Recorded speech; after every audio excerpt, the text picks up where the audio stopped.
हे बघा मी आता हे तुम्हाला ताटावरचे दाखवते. हे ताटावरचे कसे केलेले आहेत. हे आधी गोल विणलं, त्याच्यानंतर आंब्रेला फ्रॉक कसा असतो ना, आंब्रेला फ्रॉकचे विण केलेली आहे. तर ह्याच्यामध्ये मध्ये आहे ना असे खांब वेगळे वेगळे काढलेत आणि हिरवे आणि लाल लाल खांब 2 ह्याचे केलेले आहेत, हिरवे खांब 4 ह्याचे केलेले आहेत. असं करून हे आंब्रेला फ्रॉकची ताटावरचं केलेलं आहे. मी तुम्हाला आता दुसरं ताटावरचं दाखवते. हे बघा, हे आहे ना 7 फुलं तयार करून, हे 7 फुलं वेगळे वेगळे तयार केले आणि वेगळे वेगळे तयार करून 7 फुलं असे जोडले. जोडून त्याला काय केलं, सगळ्याला साखळी करून गोंडे लावले. हे फुलं वेगळ्या वेगळ्या प्रकारचे तयार करायचे.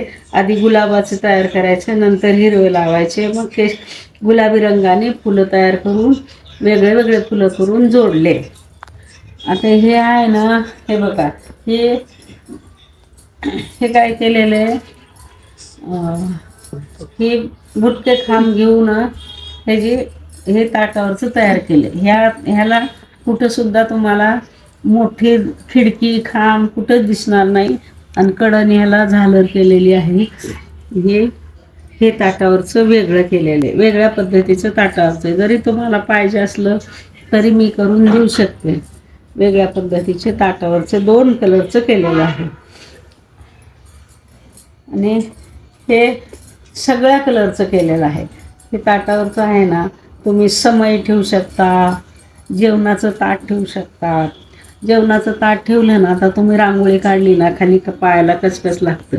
म्हणून आता काय करतात लोक, हे जेवणाचं ताटासाठी, समईसाठी, लक्ष्मीचे ताटं ठेवायसाठी असे ताटावरचे तयार करून ठेवतात.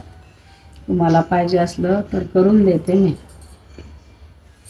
हे एक मोठं खांब, खिडक्या आणि चमकीची लोकर घेऊन हे तयार केलेलं आहे ताटावरचे. हे वेगळ्या प्रकारचे 5 प्रकारचे तुम्हाला मी ताटावरचे दाखवले.